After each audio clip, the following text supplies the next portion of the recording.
It's time to rank the Metallica albums. The first time I did this was about 2 years ago, right after I started my channel. It was one of the first videos, but it's time for an update. So I'm including 11 studio albums. I'm not including live albums, EPs, or anything like that.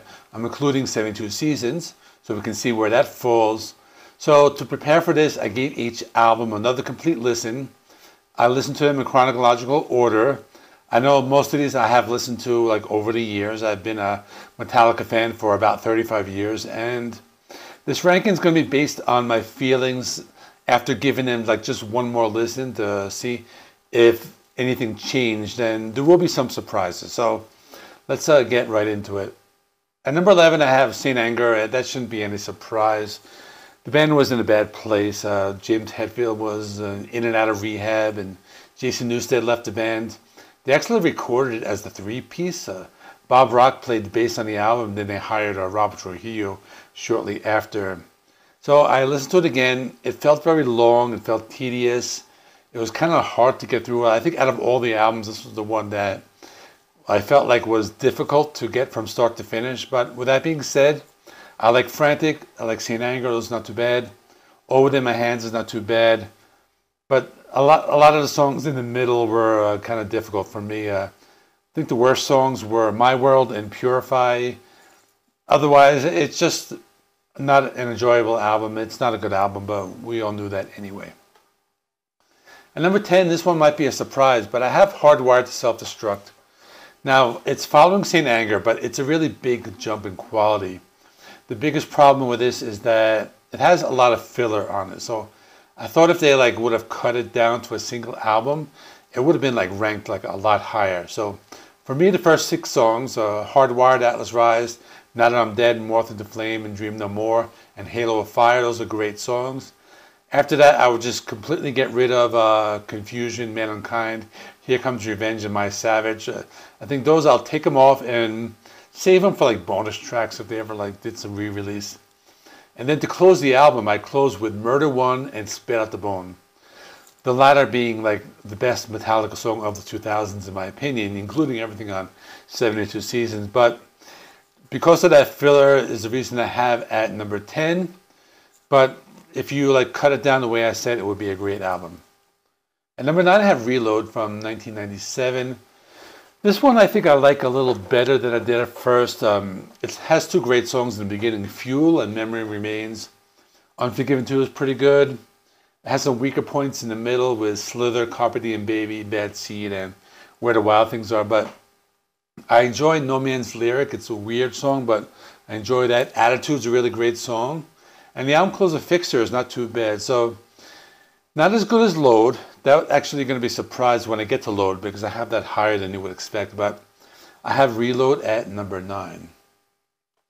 So at number 8, I have 72 Seasons. This is the new one. I listened to it again, and I am liking it a little more than I did at first. I think it might have potential of going upwards, but there's still some songs that need to grow on me. I'm not going to spend a lot of time talking about this. I did a full review. I'm going to link it at the end of this video if you haven't seen it yet. But I would say my favorite songs are Chasing Light, Room with Mirrors, and Enamorada. I wouldn't say I disliked any songs. I think they played it very safe. And listening to the other albums, I noticed they experiment a little more. They're more clean guitars and some different stuff. And I was kind of wanting them to do that on this album, but it's still a decent album. I have it at number 8. It could go up if I ever re-rank this in a couple months or a year or so. At number 7, I have Death Magnetic. It's very good. I think it's the closest they will ever get to a thrash metal album like they did in the 80s. Everybody talks about the production, how it's very overcompressed and part of the loudness war. And it was produced by Rick Rubin, but I listened to it today. I listened to it with headphones. It didn't bother me as much. I think that might be an issue of a lot of people who are, people who really like this really great production might, complain about that. But for me, I think it's a really good album. I think the song I wouldn't like that much is The Unforgiven 3. That was kind of unnecessary. But it has really good stuff. I think That Was Just Your Life is probably not the best album opener. They probably could have opened with End of the Line. And The Day That Never Comes was not probably the best opening single. They could have released like either Cyanide or Judas Kiss. But I think it's a good thrash metal album, start to finish. There's no songs that I really dislike, and I go back to it often and I enjoy it. Now, number 6, the big surprise is Load from 1996. When it came out, I didn't like it that much. It was a big change in their sound, but after listening to it and listening to all their albums, comparing it to everything else, it's actually like a really good album for what it is. We know they slowed it down, they changed their style. It's more like alternative rock or sludgy metal, I guess you can call it that, but I thought it was pretty good. The one song I didn't like that much is Ronnie. Everything else I liked a lot. My favorites are House That Jack Built, Cure, Wasting My Hate, and Outlaw Torn. Those are like really good songs. It's a good album to listen to with headphones. Like they're doing a lot more things. You can hear a lot of things on like more clean guitars, more acoustics, different instruments. There's keyboards and definitely more experimental as opposed to like the 7 Issue Seasons where they played it safe. I definitely go back to, I recommend going back to this. Give it another chance. It's really good. So number 5, I have Metallica, or the Black Album from 1991. This is the album. They gained a lot of fans. It brought them superstardom. But what happened is a lot of the old hardcore fans kind of like gave up on the band. So you're still going to hear Metallica fans to this day saying that their last good album was Injustice for All, and then they didn't like this. But anyway, I think it's really good. So my favorite songs are Holier Than Thou, Through the Never, and Struggle Within. I like those deep cuts, but I still enjoy the hits like Enter Sandman and Sad But True. I don't think there are any weak songs. I think Nothing Else Matters. That was kind of like a ballad of the times, the early 90s, when all these metal bands were putting out ballads to get on the charts. But that one hasn't aged as well for me. But otherwise, I like it a lot. Deserving of number 5. So number 4, I have Kill 'Em All. And this is their debut album. Most people consider it the first thrash metal album. It can be argued. There were a couple other ones around the same time, but it's very enjoyable. Lots of songs I like. Hit the Lights, Motor Breath, Metal Militia. Those are just great thrashers. But the ones I really love are Four Horsemen, Jump in the Fire, Anesthesia. And I think one of my all-time favorite Metallica songs is Seek and Destroy. It's not really thrash. It's more new wave of British heavy metal. But on this, it's straightforward thrash metal. I mean, minus Seek and Destroy, but just these guys were very young. They were teenagers, and it's just very raw. It's heavy, it's fast, and just a really great thrash album. At number 3, Injustice for All from 1988.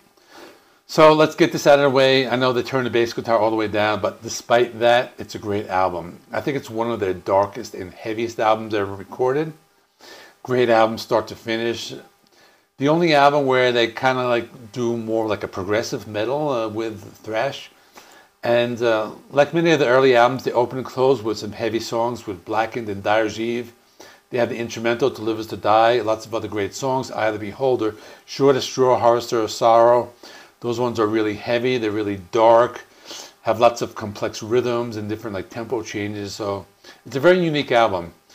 And I think they channeled a lot of emotion after the death of Cliff Burton, so that's why this sounds like this. And for that reason, it's at number 3. As you would expect, numbers 1 and 2 are Ride the Lightning and Master of Puppets, but which one do I feel is the better album? So let's talk about that. Ride the Lightning is great. It starts with Fight Fire with Fire, probably one of the heaviest songs ever. The classic For Whom the Bell Tolls, one of my favorite ballads, Fade to Black. One of the greatest live songs, Creeping Death. If there are any like weaker spots, it would be either Escape or Call of Cthulhu, but I still enjoy those a lot. Master of Puppets is great. It opens and closes with 2 thrashers, Battery and Damage Incorporated. Has Orion, which is the better instrumental. Welcome Home Sanitarium, which is a great ballad, although I prefer Fade to Black. You have Master of Puppets, just one of the greatest songs ever. Disposable Heroes, that's a really great deep cut. And the thing that should not be, I think like the first time they kind of slowed it down and got heavy, kind of foreshadowing like what they were doing later. But I also enjoy Leper Messiah. I thought that's a really great song. So how am I going to place them? My final decision is going to be Ride the Lightning #2 and Master of Puppets #1. So that's all. If you want more info and thoughts on 72 Seasons, check out the video I have linked right here. Otherwise, thanks for watching. See you in the next one.